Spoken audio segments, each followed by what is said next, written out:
சமுதாயத்தின் நம்பிக்கை மாத இதழ் அப்பா பதிப்பகம் இணைந்து வழங்கும் நேர்மையாளர் சகாயம் IAS அவர்களின் அனுபவ பதிவில் கடைசி தரையில் கண்டாங்கி சேலை சென்னை புத்தக கண்காட்சியில் விற்பனையாகிக் கொண்டிருக்கிறது.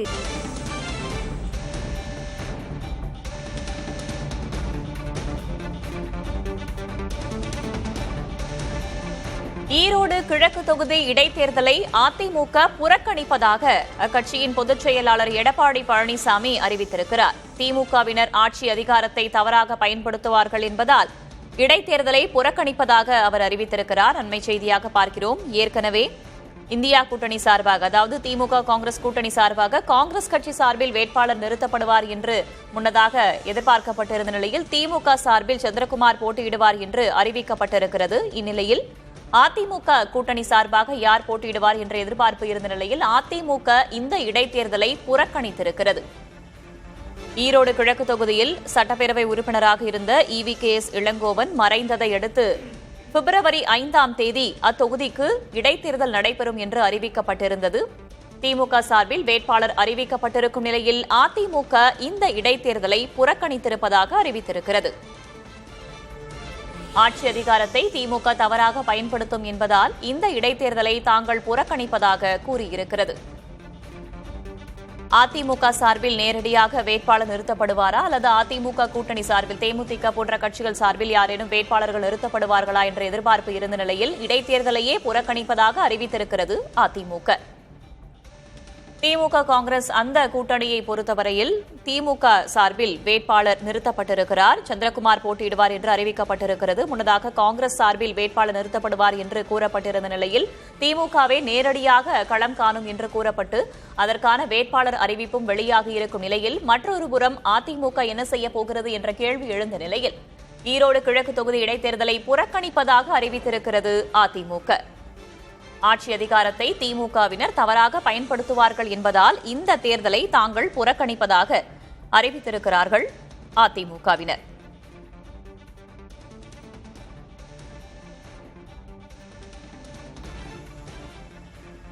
சட்டமன்ற உறுப்பினர் EVKS இளங்கோவனின் மறைவை அடுத்து அத்தொகுதி காலியாக இருப்பதாக அறிவிக்கப்பட்டிருந்தது. அத்தொகுதிக்கு பிப்ரவரி 5ஆம் தேதி இடைத்தேர்தல் நடைபெறும் என்றும் கூறப்பட்டிருந்தது. திமுக சார்பிலும் திமுக கூட்டணி சார்பிலும் அதிமுக கூட்டணி சார்பிலும் யார் போட்டியிடுவார்கள் என்ற எதிர்பார்ப்பு இருந்தது. காங்கிரஸ் சார்பில் தங்கள் கட்சி சார்பில் நிறுத்தப்படுவார்கள் என்று கூறப்பட்டிருந்த நிலையில் திமுக சார்பில் சந்திரகுமார் வேட்பாளராக நிறுத்தப்பட்டிருக்கிறார். மறுபுறம் அதிமுக தேர்தலை புறக்கணித்திருப்பதாக அறிவித்திருக்கிறது. கூடுதல் தகவல்களை வழங்குவதற்காக செய்தியாளர் ஸ்டாலின் இணைந்திருக்கிறார். அவரிடம் கேட்கலாம். ஸ்டாலின், ஈரோடு கிழக்கு தொகுதி இடைத்தேர்தலை அதிமுக புறக்கணிக்க என்ன காரணம்? விரிவான தகவல்களை சொல்லுங்க. அதிமுகவுடைய மாவட்ட செயலாளர்கள் கூட்டத்தில் எடுக்கப்பட்ட முடிவின் அடிப்படையில இந்த அறிவிப்பை அஇஅதிமுக தற்போது வெளியிட்டிருக்கிறது. நடைபெறவுள்ள இந்த ஈரோடு கிழக்கு சட்டமன்ற தொகுதிக்கான இடைத்தேர்தலில் அஇஅதிமுக போட்டியிடாது இந்த தேர்தலை புறக்கணிப்பதாக தற்போது அறிவிச்சிருக்காங்க.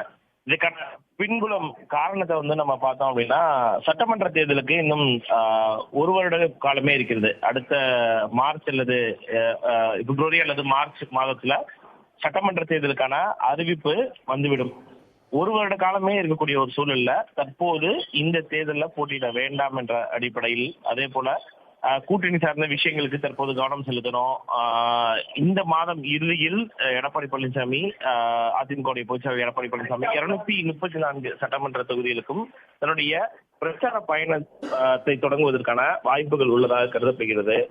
இந்த தேர்தலில் போட்டியிட்டால் இது போன்ற பல்வேறு விஷயங்கள் அங்கு கவனம் செலுத்த வேண்டிய ஒரு நிலை ஏற்படும். அது மட்டும் இல்லாமல் பணம் செலவழிக்க வேண்டும் உள்ளிட்ட பல்வேறு காரணங்களை மையப்படுத்தியும் இந்த தேர்தலை தற்போது அஇஅதிமுக புறக்கணித்திருக்கிறது. ஆனால் அஇஅதிமுக சார்பில் தற்போது தெரிவிக்கப்பட்டிருக்கக்கூடிய இந்த காரணத்தை பொறுத்த வரைக்கும் நடைபெறவுள்ள இந்த ஈரோடு கிழக்கு சட்டமன்ற தொகுதிக்கான இடைத்தேர்தலில் தற்போது நிர்வாகத்திறனற்ற திமுக அரசு இருந்து வருகிறது. இந்த அரசு, ஸ்டாலின் மாடல் அரசின் அமைச்சர்களும் திமுகவினரும் ஆட்சி அதிகாரத்தை தவறாக பயன்படுத்துவார்கள் என்பதாலும் பணபலம் படைபலத்துடன் பல்வேறு அராஜகங்கள் மற்றும் வன்முறைகளை கட்டு வீழ்த்துவிட்டு மக்களை சுதந்திரமாக வாக்களிக்க விடமாட்டார்கள் என்பதாலும் தேர்தல் சுதந்திரமாகவும் நியாயமாகவும் நடைபெறாது என்பதாலும் அந்த பிப்ரவரி 5ஆம் தேதி அன்று நடைபெறவுள்ள ஈரோடு கிழக்கு சட்டமன்ற தொகுதிக்கான இடைத்தேர்தலை அனைத்து இந்திய அண்ணா திராவிட முன்னேற்ற கழகம் புறக்கணிப்பதாக தற்போது அதிமுகவுடைய பொதுச் செயலாளர் அறிவித்தார். ஸ்டாலின் இணைப்பில் இருங்க. மூத்த பத்திரிகையாளர் திரு ரவீந்திரன் துரைசாமி நம்முடைய இணைப்பில் இருக்கிறார். அவரிடம் பேசலாம். சார், வணக்கம். சார் வணக்கம், இணைப்புல இருக்கீங்க. ஈரோடு கிழக்கு தொகுதி இடைத்தேர்தலை புறக்கணிக்கிறதாக அதிமுக அறிவிச்சிருக்கு. மறுபுறம் திமுக நேரடியாக அவங்க கட்சி சார்பிலேயே வேட்பாளரை களமிறக்கி இருக்காங்க.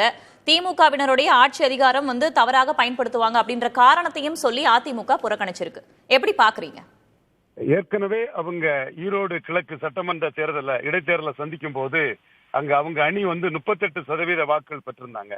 ஆனா இடைத்தேர்தல் அவங்க எடுத்தது 25% வாக்குகள் தான் எடுத்திருந்தாங்க. 13% வாக்குகளை அவங்க இழந்திருந்தாங்க. அதற்கு பிறகு 2024 நடந்த மக்களவை தேர்தலில் ஈரோடு மக்களவைக்கு உட்பட்ட ஈரோடு கிழக்கு செக்மெண்ட்ல அதிமுக முன்ன விட 3% வாக்குகளை குறைஞ்சிருந்தாங்க. அதாவது 25% வாக்கு எடுத்தவங்க 22% குறைந்து போய்விட்டார்கள். அதே வேளையில நாம் தமிழர் போன்ற கட்சிகள் கூட 6% வாக்கு எடுத்தவங்க 8% வாக்காக 2% உயர்ந்திருந்தார்கள். இந்த சூழ்நிலையில 23% பொது தேர்தல் பலத்தோடு இடைத்தேர்தலை சந்தித்தால் ஒரு 6% வாக்குகள் குறைந்தால் கூட செந்தில் பாலாஜி போன்ற அதிரடி ஆர்கனைசர்களின் உழைப்பால் ஒரு 6% வாக்குகள் குறைந்தால் கூட டெபாசிட் இழப்பதற்கான வாய்ப்புகள் அதிமுகவிற்கு பிரகாசமாக உண்டு. எனவே டெபாசிட் இழப்பை தவிர்ப்பதற்காக அவர்கள் தேர்தல் போட்டியிலிருந்து தவிர்த்திருக்கிறார்கள் என்றுதான் நாம் பார்க்க வேண்டும். காரணம், இடைத்தேர்தலில் அவர்கள் முன்பு எடுத்ததை விட பொது தேர்தலில் 3% வாக்கு குறைந்திருக்கிறார்கள். அப்படி என்றால் திமுக ஆட்சி காலத்தில் நடக்கக்கூடிய பொது தேர்தலில் அவர்கள் புறக்கணிப்பார்களா? நிச்சயமாக இல்லை. அரசியல் சூழ்நிலை தங்களுக்கு அங்கு சாதகமாக இல்லை. பெரிய பின்னடைவை சந்தித்தால் 2026 சட்டமன்ற தேர்தலில் மிகவும் மோசமாக இருக்கும் என்ற அடிப்படையில் சமவிதமாக யதார்த்த கள சூழ்நிலையை தெரிந்து கொண்டு அதனை தவிர்த்திருக்கிறார்கள். மேலும் இடைத்தேர்தலில் அதிமுக போன்ற எதிர்க்கட்சி ஃபைட் பண்ணும் என்றால் பல கோடி ரூபாயை செலவழிக்க வேண்டும். அதை இடைத்தேர்தலில் செலவழிப்பதை விட பொது தேர்தலில் ஒரு 5-6 தொகுதிகளுக்கு அதை செலவழிக்கலாம் என்று கூட அவர்கள் கணக்கிட்டிருப்பார்கள்.